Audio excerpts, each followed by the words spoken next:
And I the floor is open for nominations. I nominate Matthew Malcolm. Masters. Okay, two people have nominated Matthew, right? Is Yeah, that I'll correct? second it. Kieran nominated and I'll second. All right, thank you. Are there any other nominations? Hearing none. I'll call the question. Shall we, are we in favor of Matthew Patterson as the vice chair for the committee, North Bennington Granite School District? All in favor, say aye. Aye. Aye. Is Abstain. that Matthew's abstaining? That's 4-4. Net 0 opposed and 1 abstaining. Okay. Nominations for clerk of the North Bennington Prudential Committee Board. This is a function that is of use when if Lori for some reason is not able to be here, and for signing documents, or as in the chain of command for signing warrants and other documents that the board needs to have signed in the absence of a meeting. So I'll entertain nominations for a clerk for the North Bennington Prudential Committee. Or you can nominate yourself if you wish. How about I nominate Lonnie? Lonnie? Lonnie's got the thumbs up. Okay, so we have one nomination. Are there any other nominations? Seeing none, I'll call the question. Are we in favor of Lonnie DuPont DeSorda being our clerk for this year? All in favor? Aye. Aye. Okay, Abstain. did you abstain, Lenny? Yes. Or did you? Doesn't matter, really. Okay, so I guess that's all of us except Lenny. And so Lenny is appointed, is elected clerk of the North Bennington Prudential Committee for FY 27, 28. Okay. Just one more One more. SU board rep.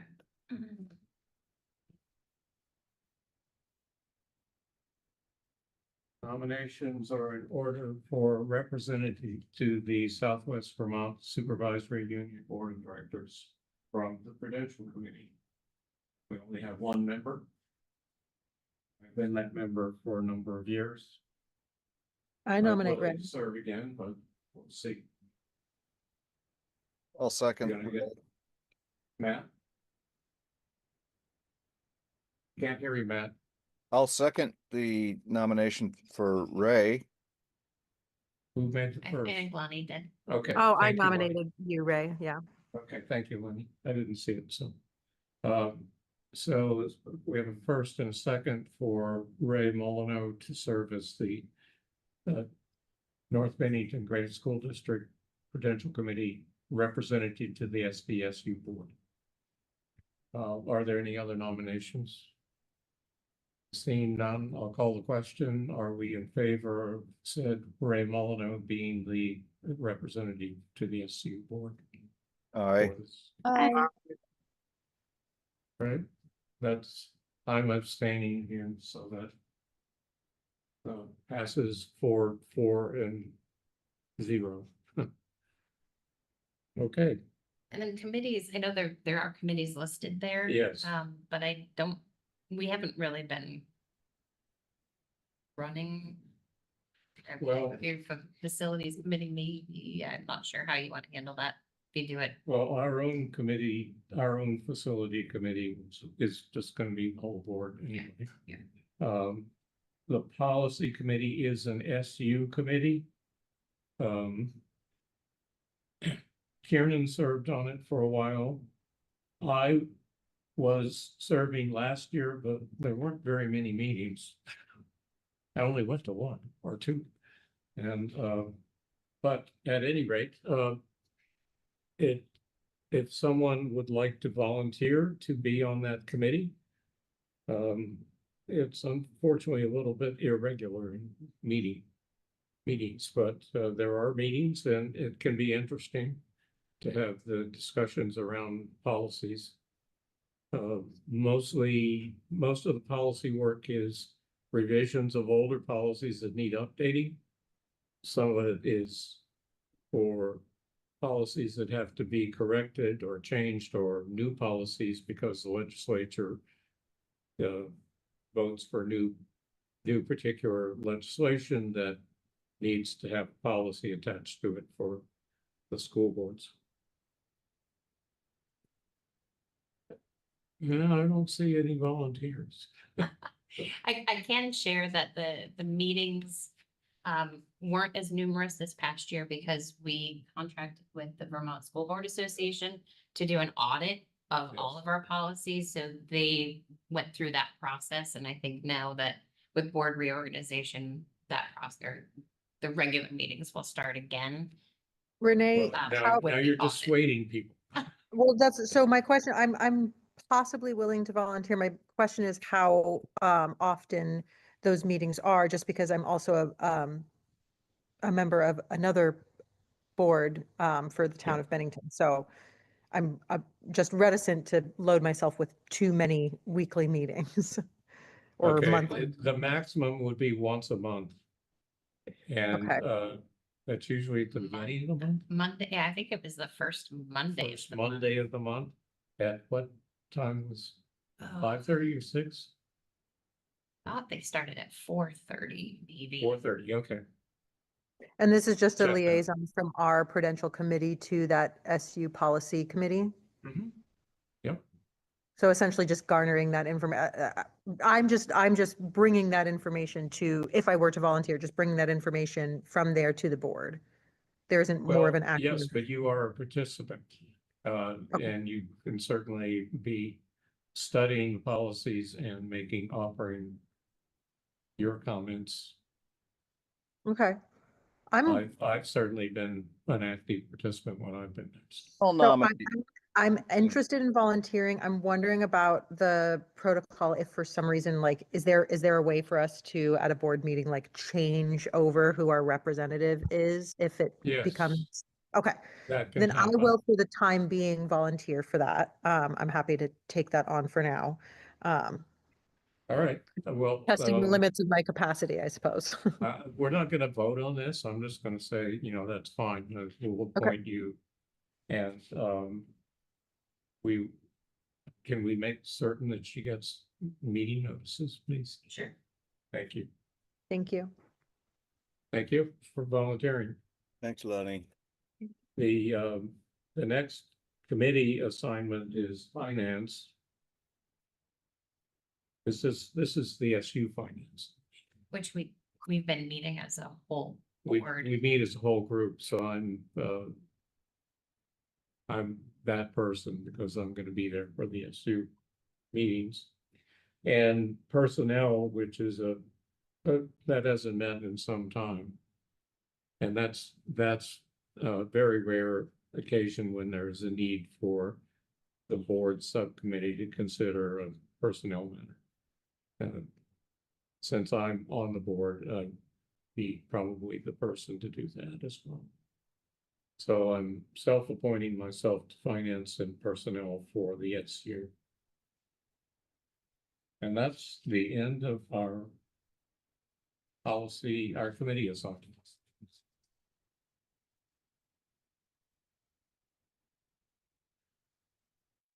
Now we have authorization to execute contracts. This is where's that piece of thing? Behind the agenda. Yep, right.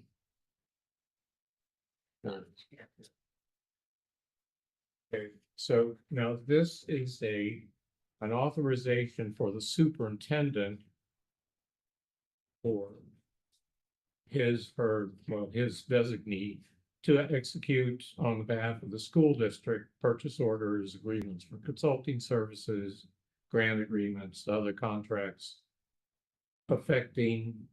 arising from and affecting the routine operation of the district. Said person shall not execute any contracts, either the superintendent or designee, resulting from a public bid process, any employment agreements, any long-term contracts without express authority from the board. So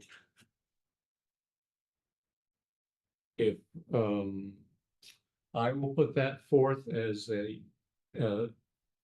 proposal that we authorize the superintendent or his designee. So authorized.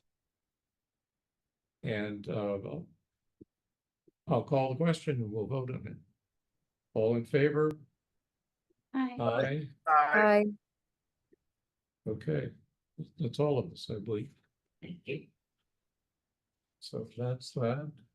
Then the final step of this reorganization is authorization of the chair, or the vice chair, and we've usually included the secretary, the clerk, Okay. as to approve off-cycle warrants, which occur once a year normally, although this year there was a second month, February. No, it was February. Yeah, there was one earlier, yeah, in the year. Okay. Oh. So, on occasion, that is a necessity. And then there are a different sort of exigent circumstance that's unplanned. Just happens to come about because of various circumstances. And usually I've taken care of those, but in case I'm not there, not around, then someone else needs to do it. And that we allowed the vice chair and the clerk to be in that chain of command. If this is a suitable practice for the board, I'll make a motion that we construct that chain of command for this FY 27 and 28. Yeah. I'll make that proposal, and if I get a second, we'll vote on it. I'll second. Thank you, Lonnie. So are there any questions about what I said? Because I may be rambling around here. Rambling clearly enough, Ray. Okay, I'll call the question.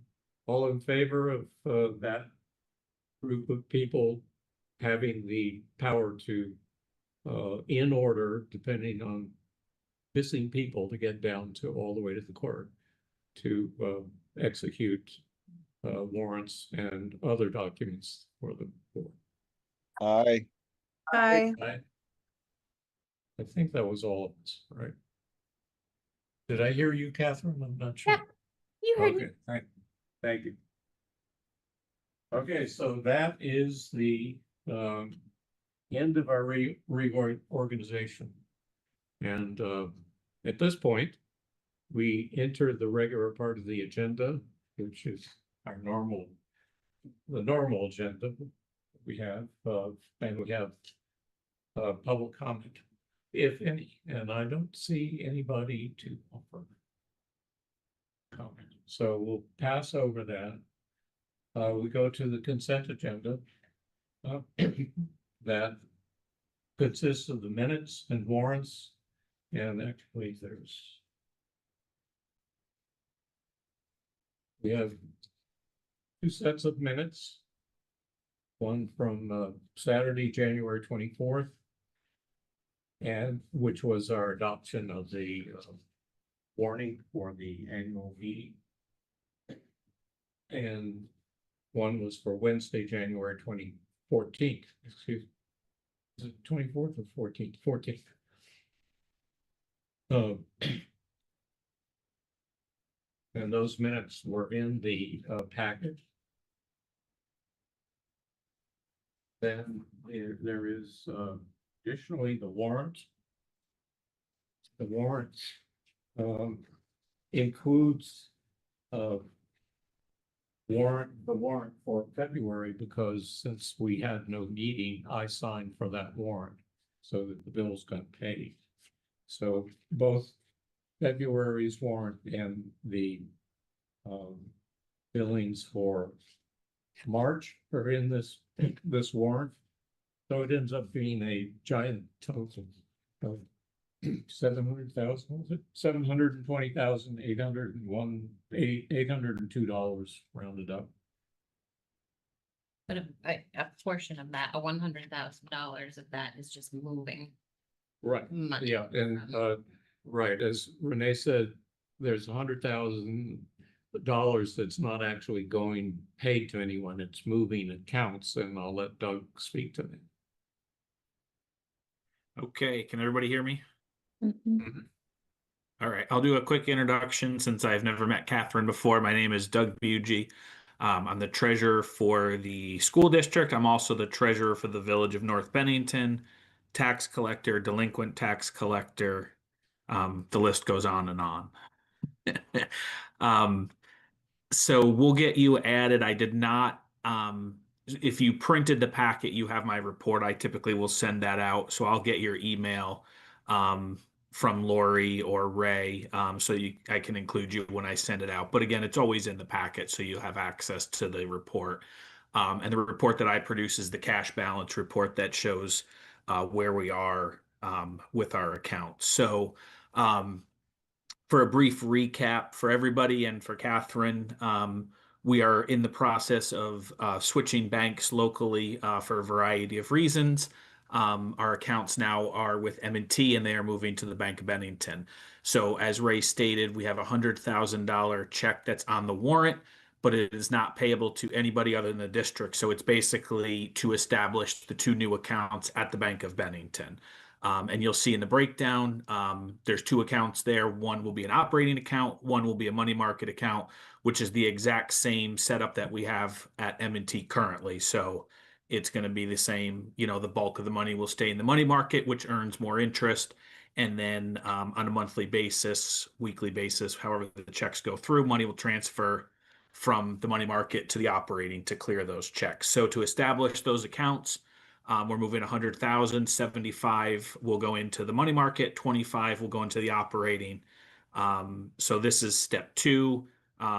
I established the accounts about a week and a half ago, got those all up and running. So now we're funding them. Then we will begin getting checks ordered, getting online banking set up, all those types of things. The goal is to start our fiscal year, which is July 1st, to hopefully exclusively use those new Bank of Bennington accounts. That will keep it clean from a reporting / accounting standpoint. Obviously, all the checks won't be cleared as of that date, but at least going forward, then we're only writing checks and paying bills out of one bank as opposed to doing two different banks, and then reconciliations can get a little dicey. So that's the goal. That's where we are right now. As Ray said, there was two warrants. I mean, the February checks, the bulk of those have already cleared. So with that, the March was a light month. The next couple of months will start to get heavier. Some of the districts bill their tuition towards the end of the year. We'll have the SU assessment and things of that nature. So we'll have those coming up. As we were going forward with the process, the Bank of Bennington is fully aware that we do a tax anticipation note annually. So that will continue. I would assume we'll have to do one as we have for many years now. So that process will be a lot easier, quicker, smoother than it had gotten with M&T, which is one of the main reasons why we're moving over. So that will likely happen in the month of June. So that way there, as of July 1st, it's ready and available to us as we need until tax collection payout, November-ish. That's kind of all I have. If anybody has any questions, I'll be more than happy to answer them. Well, I have one question. Sure. So what happens to the account that has the gift monies that we have? So, yep. So right now there's the main one is the Eric CD account. So I timed that. So that maturity date is the end of June. So when that matures at M&T, I will go in and get a bank check payable to the village, or yes, to the village, sorry, to the school district, and bring that to the Bank of Bennington and title it the exact same way that it was at M&T and put it into a CD just like it's been for the past how many ever years it's been going. The other the smaller check that we received is currently in the money market account, but it's earmarked. If you look at the bottom of my report, you'll see that that amount is noted there of how much that is, because you had felt at some point in the not too distant future that you were going to recommend using that money for something. So that did not go into a separate CD, because if it was only going to be in there for 4 months, 5 months, 6 months, the bookkeeping on it is a lot more if we put it into a new account. If it seems like it's not going to, Renee and I had talked originally, it can certainly go into the CD with the Eric and just designate how much money it is. So it wouldn't be a big deal to move that into that other CD, because both of them are not really restricted. It's just board discretion. Yep. So that's where those funds are currently. Okay, so Terry Eric used to be on this board. And she designated that the district would receive funds when he passed away. And so that accounts for well, it's currently 56,600 basically, but it was a $50,000 gift from his estate. We have not spent it, obviously. It's just been accruing interest, awaiting a need for it by the district. The other small amount that Doug is talking about was recently received from the estate of a person who was originally from North Bennington and I think went through North Bennington School. And I believe that was correct. Yes. yes, and she left about $9,700 that we put aside again on the. I think ultimately may end up with the Eric money, but for now it's not, in case we develop a need to use it in the near future. Yep, which is perfectly fine. Sorry, what? Yep, and that's perfectly fine. Like I said, that's why we designated it where we did on that report, and SVSU in their accounting has it, the same way, where we know how much that is. Okay. So that explains why those funds were mentioned. And Doug's very capably explained why we're switching banks.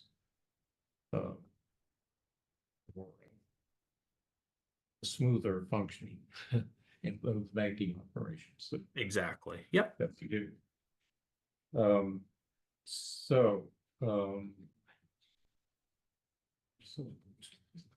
All right, so we're on the warrants, right? Basically. So, I'm going to briefly go through the warrant that was for February that I signed for, which has been appended to this to get the approval from the full board. There's a invoice for Catamount TV, minutes from Lori Elwell, the cost of those, Then there are supervisory union assessments totaling 49,100 roughly. And then tuition of the village school for 78 students. And that added up to $196,415, basically.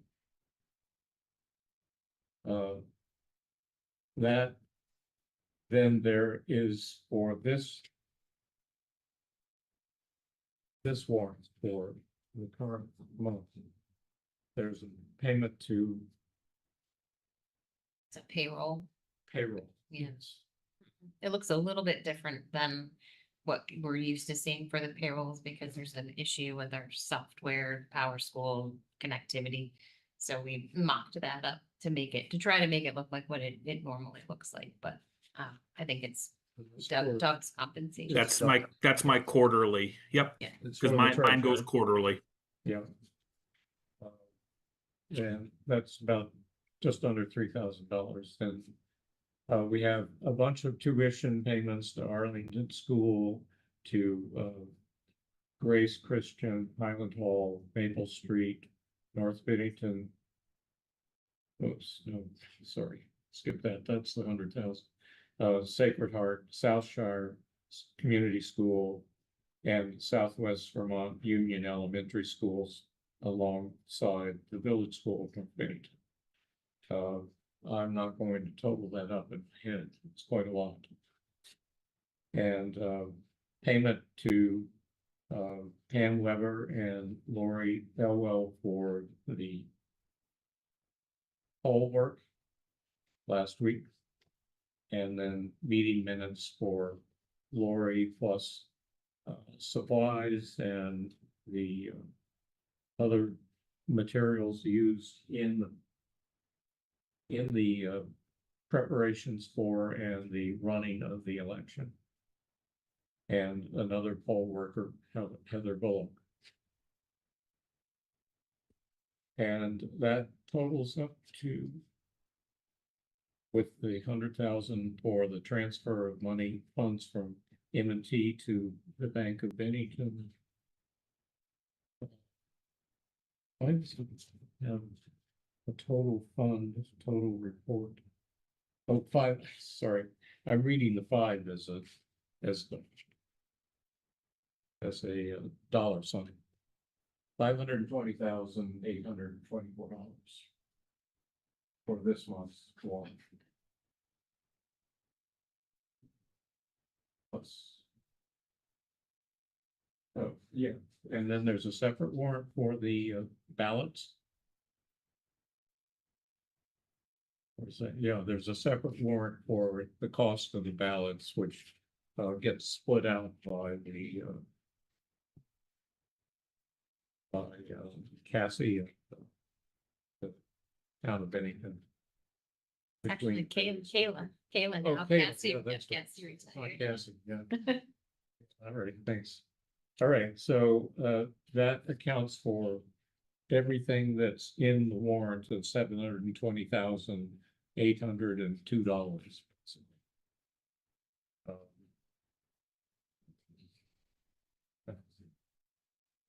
So that's the description of the consent agenda.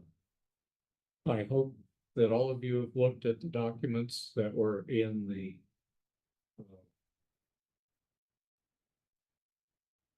documents online for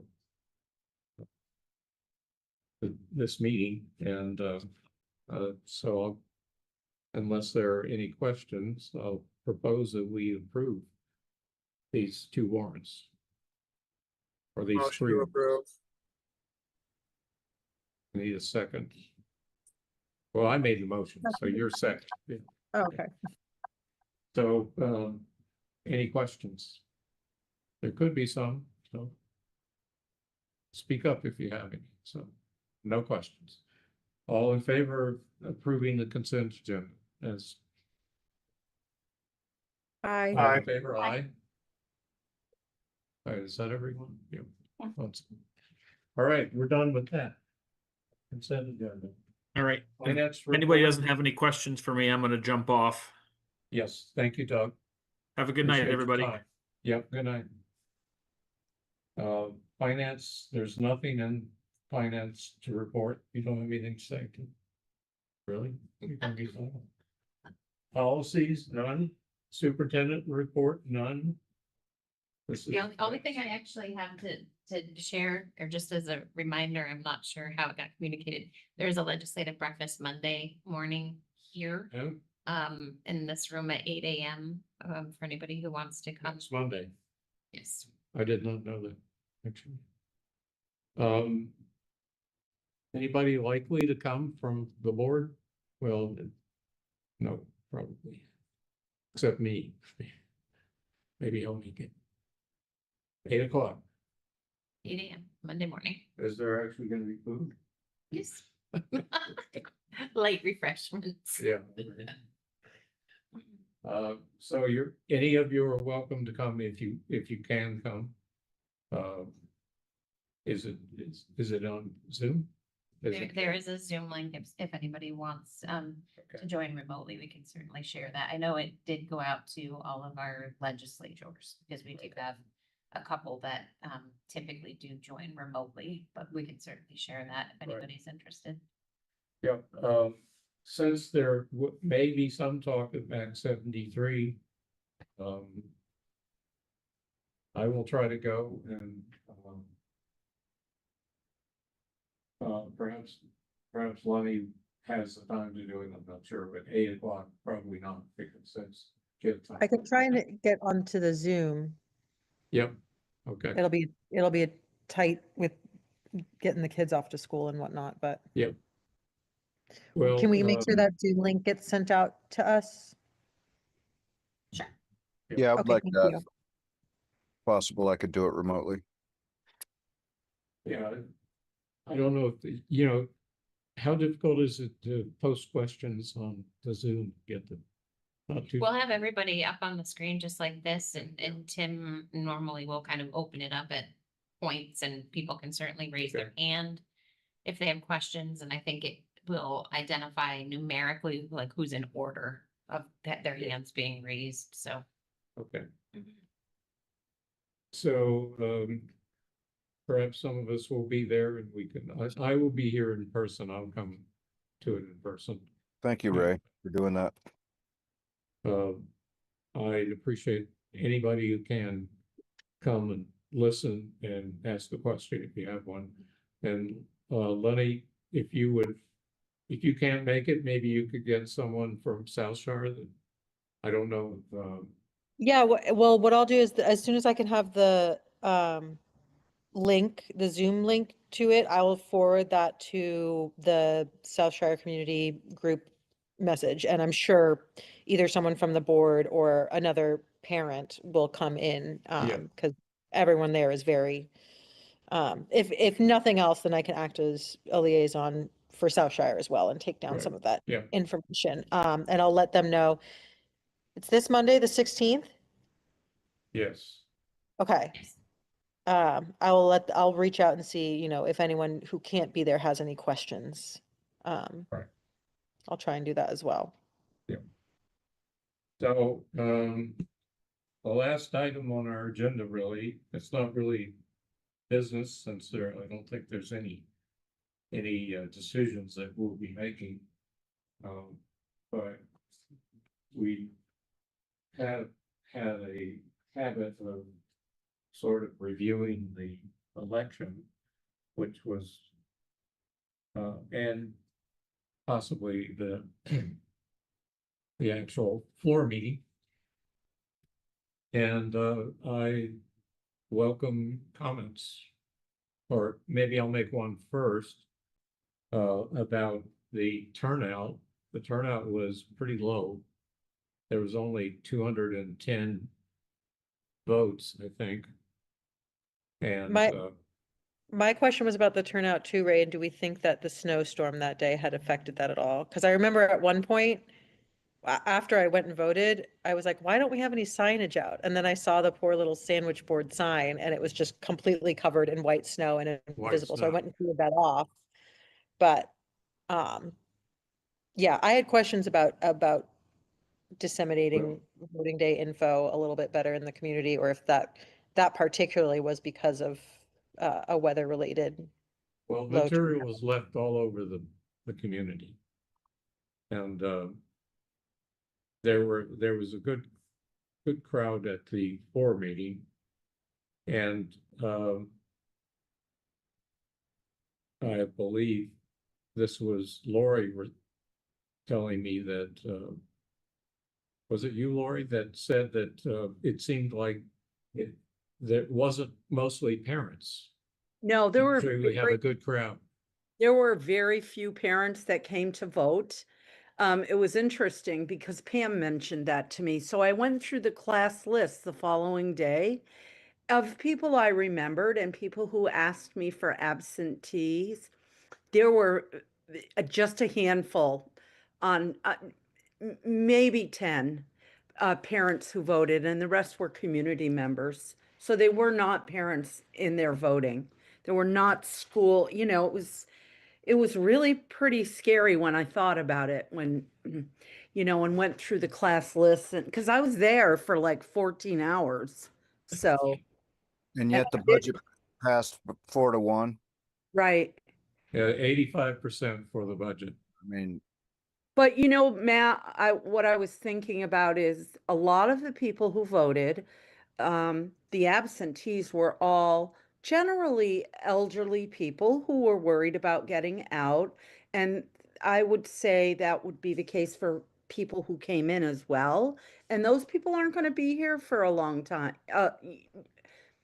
I'm worried that parents aren't coming to vote for their child's school or you know, the for any of what was voted on. So that's bothersome to me.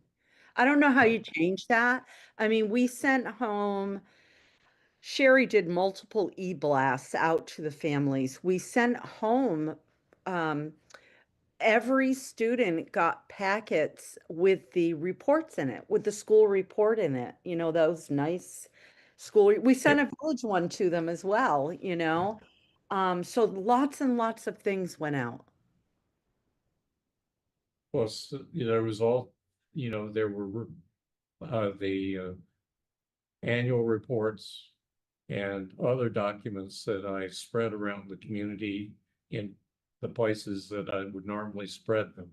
But there were people who hand walked throughout the village and Shasberry District 1, the annual reports for the village school, the colored, Yeah. nice colored ones. Yep. So families got those reports and they got e-blasts and they got another one in the mail, or that walked home with their child. Mhm. And they still didn't come in and vote. And it was probably, I do, Lonnie, think that the weather had something to do with a lot of this. But I don't think it was all of it. I'm not sure what it is, but it's kind of scary. nature of a disengaged electorate, in this era of dystopian reality. I mean, nobody gives a shit anymore. They can't afford the bandwidth. I mean, that's Yeah, my I think it's not that people don't care, Matthew. I think that there's a very intentional, strategical overload happening on a national level that leads it. You're very right about bandwidth. It's people are kind of in survival mode. And so finding a way to help folks understand that this level of engagement is where it matters and where it's going to make a difference, and that, if you can zoom in a lot to your little community, that's where your effort is going to make a bigger difference. That's where you can focus without getting just like overwhelmed by everything that's going on, because it's a tried and true play that's going on all over the place right now. So, but people are disengaged out of, I think, self-preservation, honestly. I don't know what the solution is to that besides, one-to-one getting out there with people that you know in your community, and I, believe truly in a ripple effect type of thing, and, um, just pulling people along by their wrists, essentially, at some point. But you're right, Lori, it's concerning, and I think it's something that we can put our heads together about. Um, and I don't think it's insolvable. I mean, I will do anything to get people a ballot. I've hung them on my door in an envelope at my home, and people know that I will do that for them. So a few people did ask again. Um, they'll do it and they'll fill out the ballot, sign it, stick it in the sealed envelope, and I'll bring it to the polls. So I'm offering to do whatever.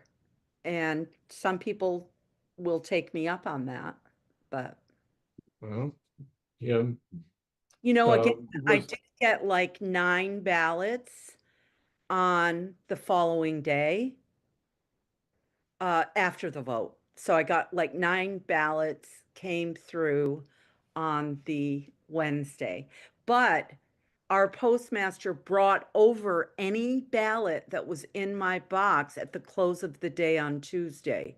So, because we're really careful about checking that as well. So, yeah, I don't know, but I did get most of them back. Are you saying that there were ballots the following day in your mailbox? I don't recall that. Yeah, there were. Um, and I guess they were mailed late or whatever. I mean, some people asked me for a ballot on Friday that I mail them, and how are they going to get that back to me? But you know what? I mail them because some people will drop it off. And the ones that I got back late were from people who asked me late. Well, your postmaster did everything he could. And I just gave you credit for that, Matthew. You walked over ballots at the close of the day on Tuesday. So, thank you. Okay. so we're both South Shore and Village School open that Tuesday? Last Tuesday? Yeah, we were. Okay, I mean, there were a lot of people around us who closed early, um, yeah, and released early, but we were all open. right. So, I know I can speak that I was out on the roads that day working down in New York and roads were pretty bad in the afternoon. So, if roads were pretty bad in the afternoon, I guarantee that's probably why a lot of people didn't go out. I know that's why I generally didn't go out.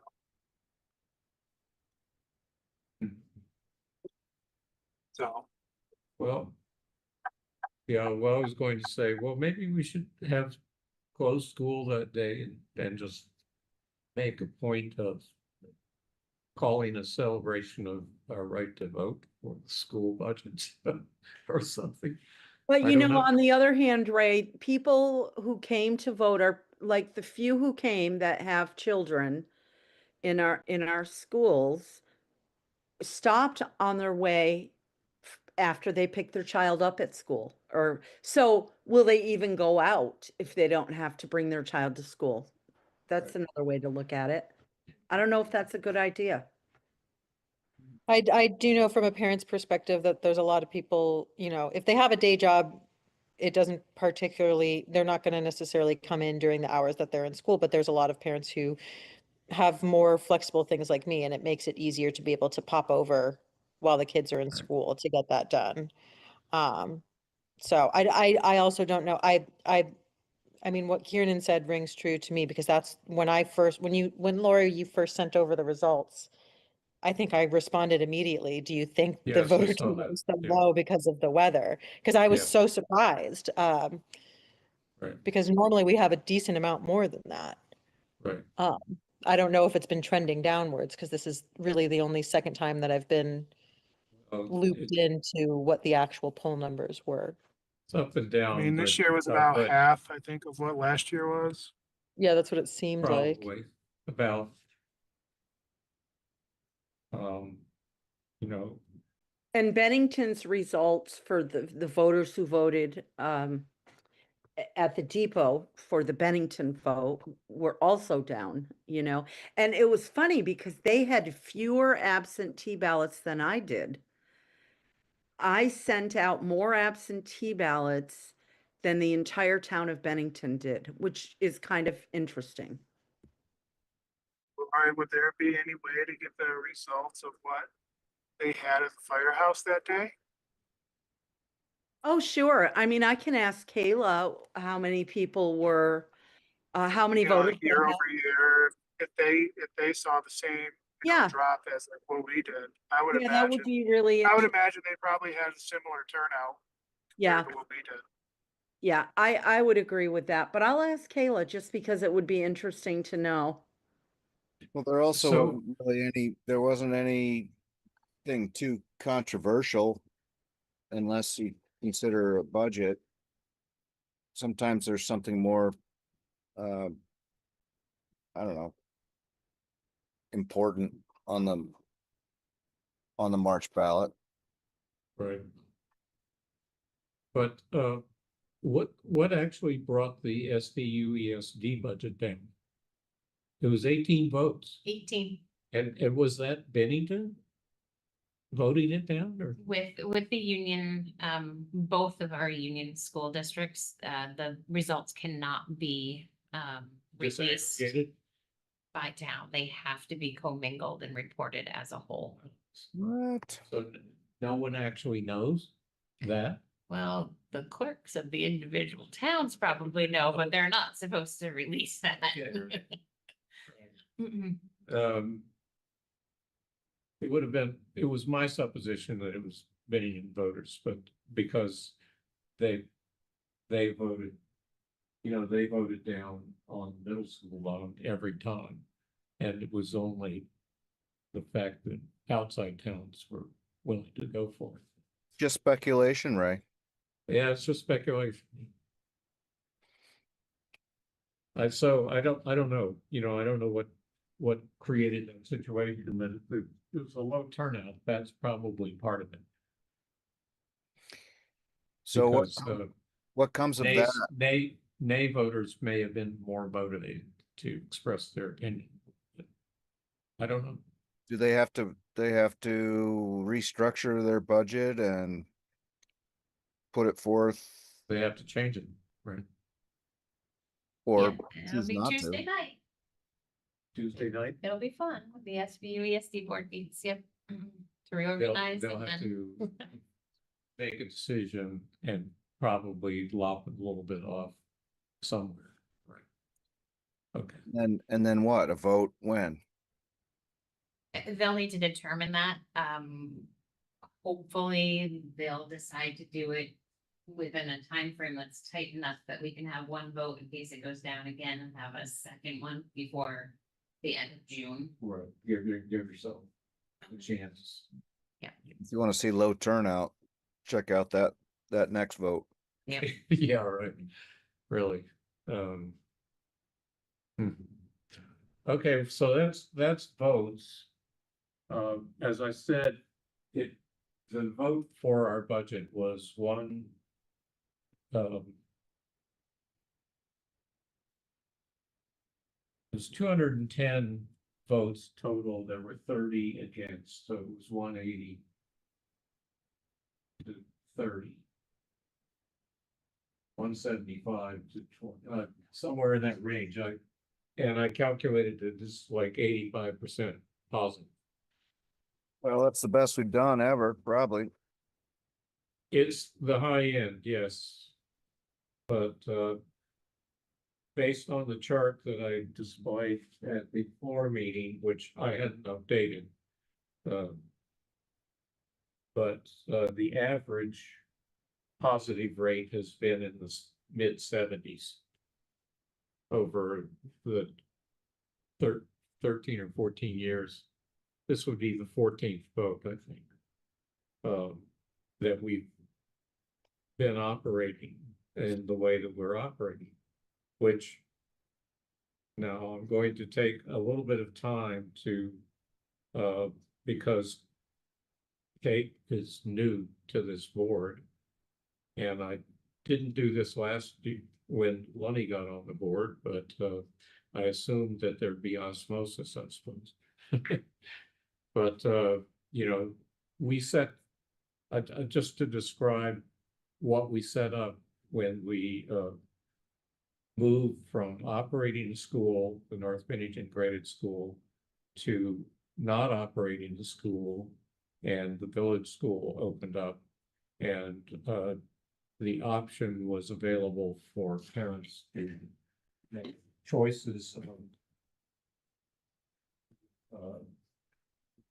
well, choice, but mostly the village school at the time, but then students started making choices for Shaftesbury mostly in the SDU ESD.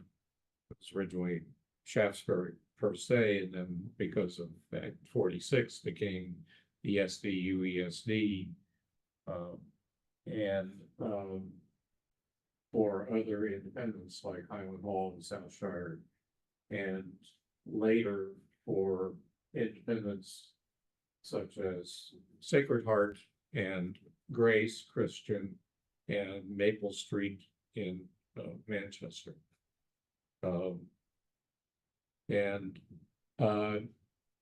that I was going to say that took some doing, because we had some, though we had 3 different votes on changing our governance structure and whether we operated a school or not, and they were all positive to do that.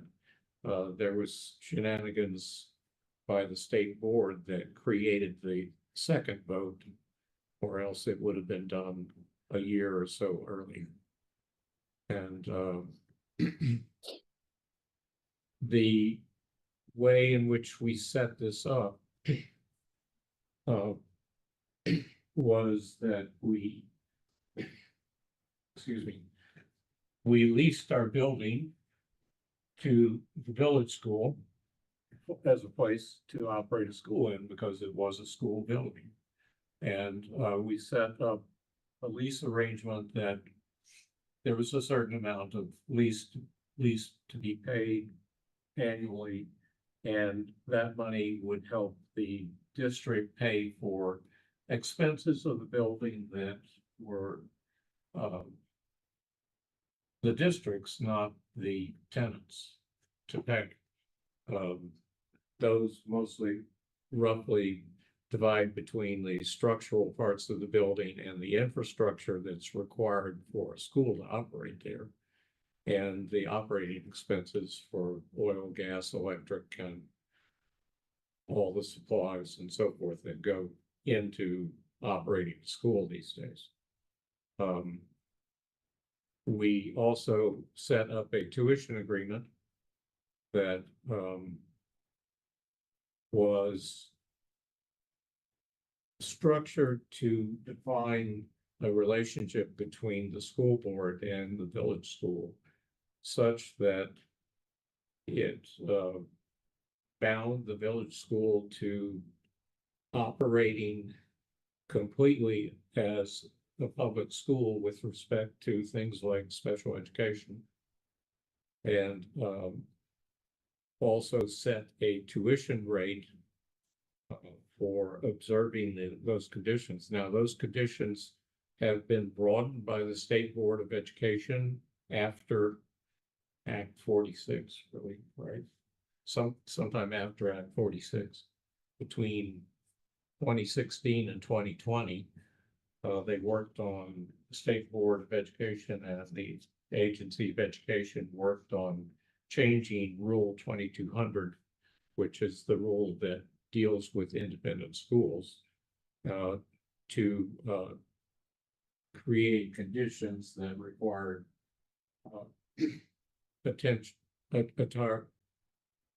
attempted to enforce equal opportunity of all students to attend independent schools where it was possible for them to attend through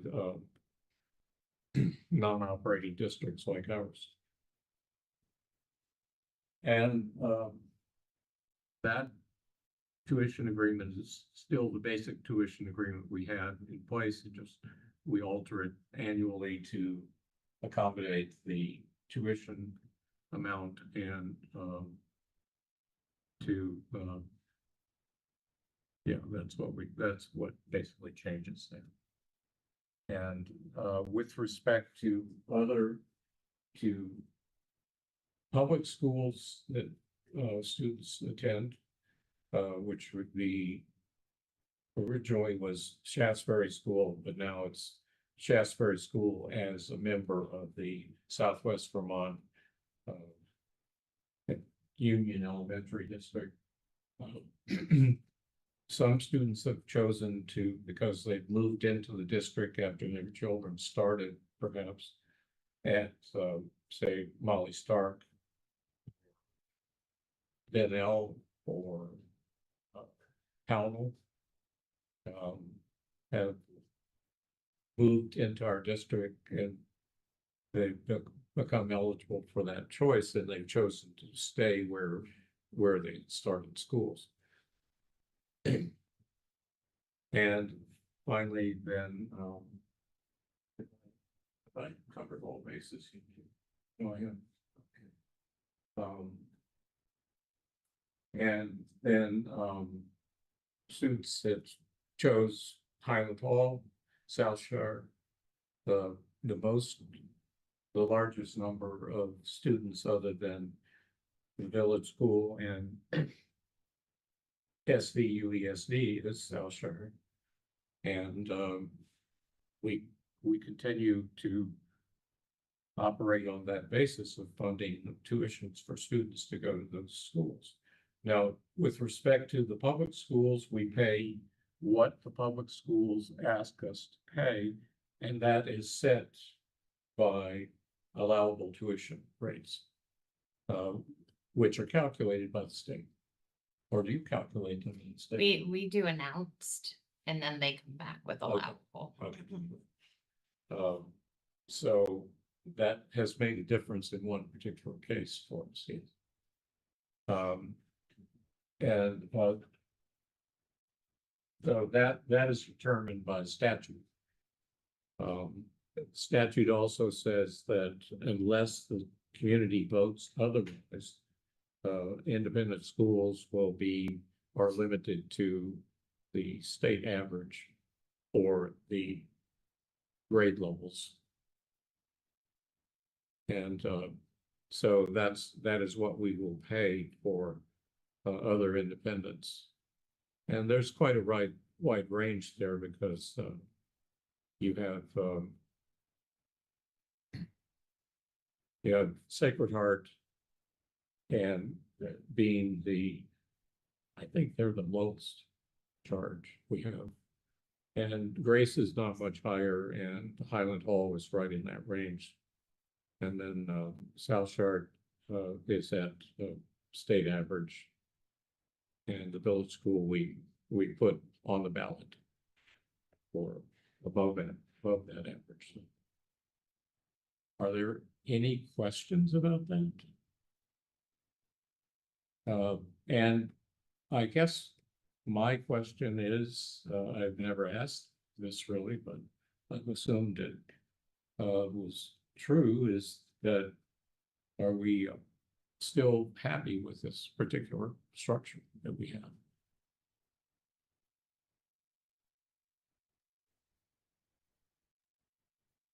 I personally don't have enough experience yet, I think, with anything else to say that I am happy or unhappy with it. I think it seems to be a functional way for making things work for the most people in our community, which is getting kind of torn up a little bit up in the state, but we'll see how that goes. Hopefully have some more information on Monday. Hmm.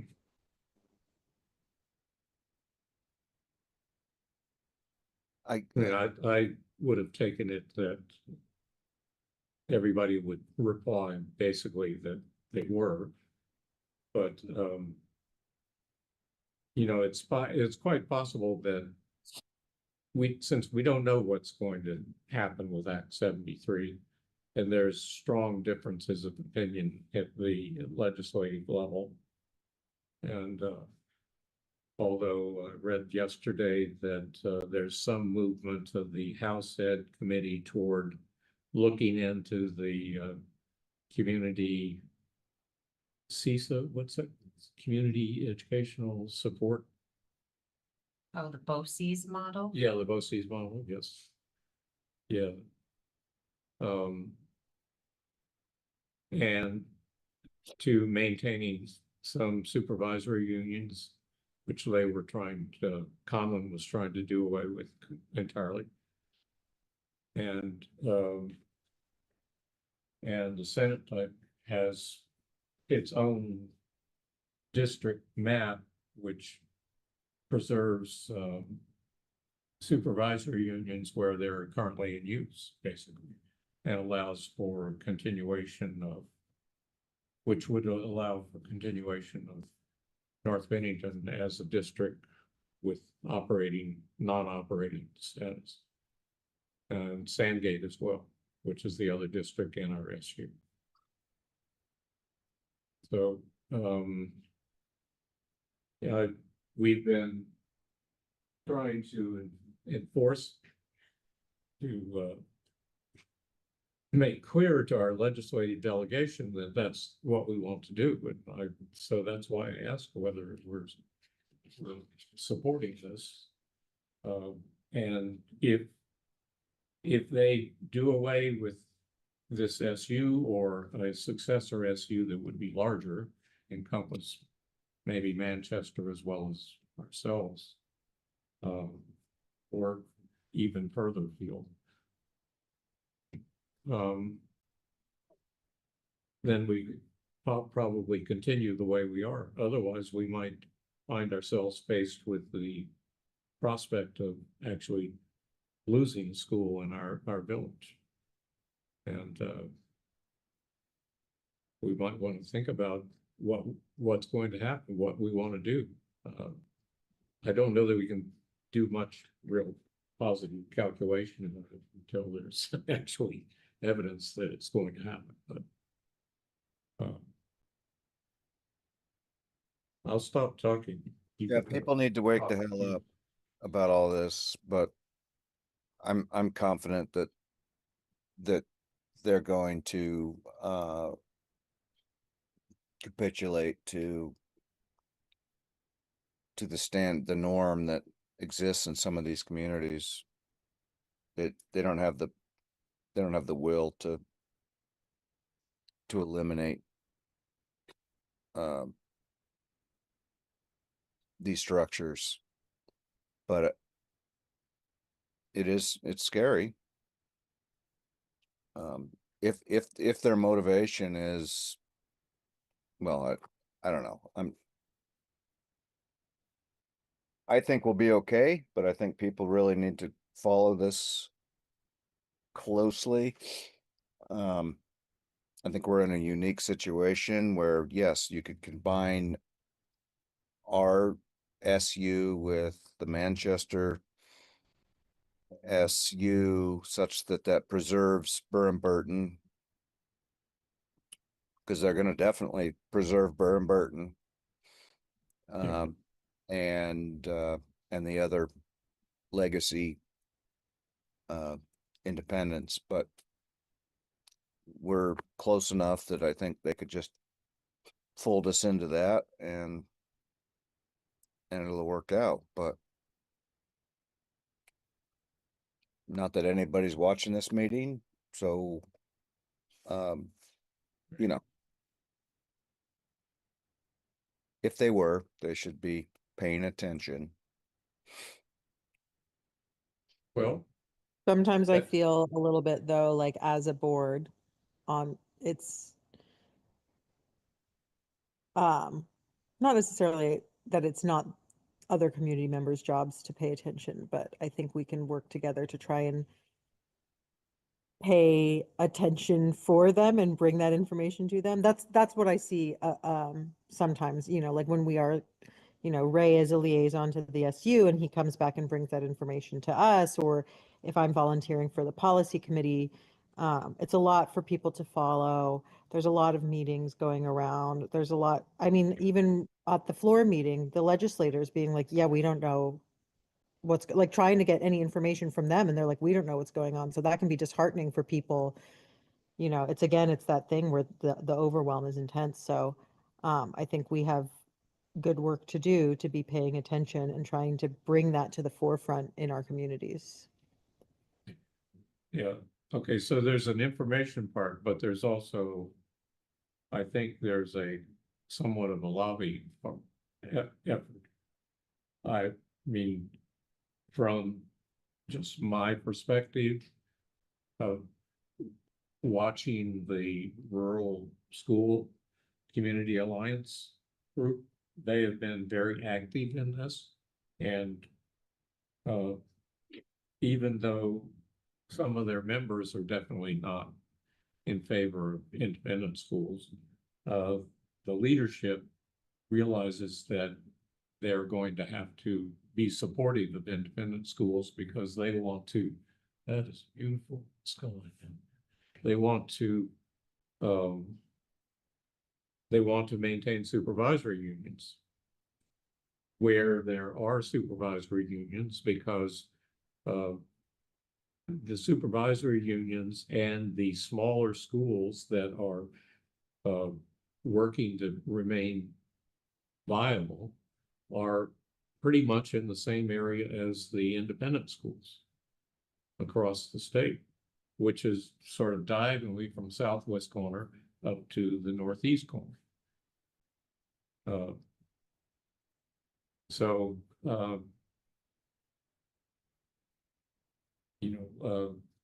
Last year I got the message that from listening to Seth and that we probably should keep our head down. But now I'm not so sure anymore, because but I don't want to be aggressive about it. I just want to watch and maybe communicate with our legislators that we know and keep pressing on them our concerns and our interests. And so that's both an information and a kind of a pressure operation. Not much pressure, but just maintaining interest and contact with the legislators. So maybe if you all think about that, I mean, if we've got some ideas for how we could get parents engaged too, to help us out. I know that there's a lot of engagement from the South Shire parenting community in that many of them have been actively and consistently writing to our reps. So I guess my question on how to engage the parent community would depend on what level of engagement we're already seeing from them, because we don't know how many Right. people may be in contact and writing Yep. letters. It could be a ton, it could be a small handful, yeah. So, but seeing the amount of parents and community members that were at the floor meeting the other day, it felt like all those chairs were full, more full than the last time for sure. And Yep. and people came with questions I'm glad the legislators were there, I think keeping them apprised, informing of legislative breakfast type situation, it's going to start moving again more so. It seems as per what, Seth and Rob and all of them were saying, that there's going to be some movement in a few weeks on things. So.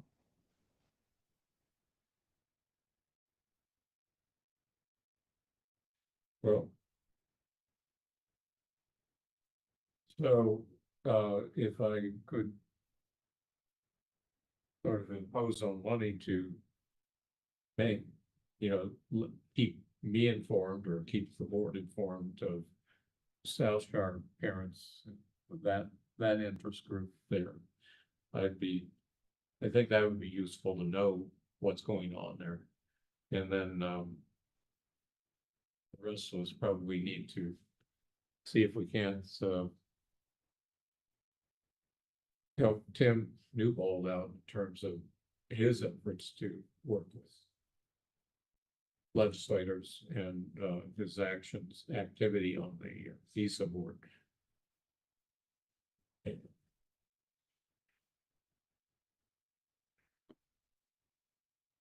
All right, well, that's all I have to say.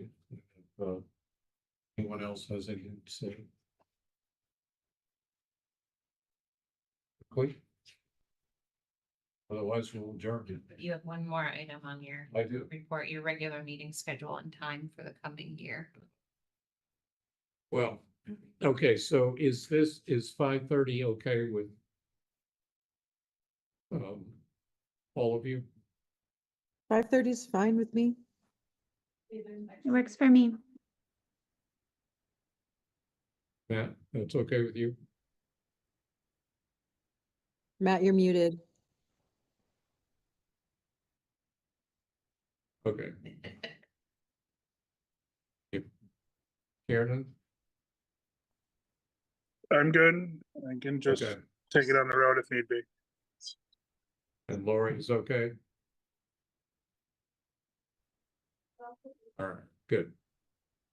Okay.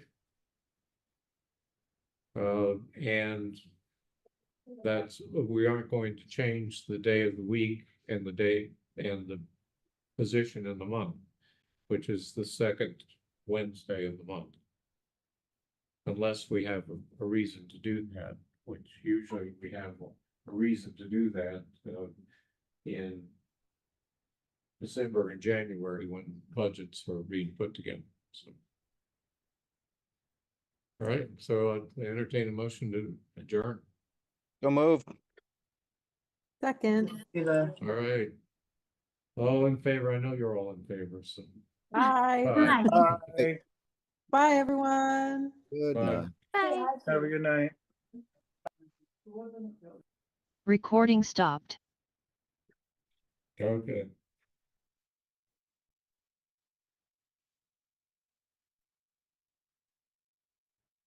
Thank you, Renee. I look at that. My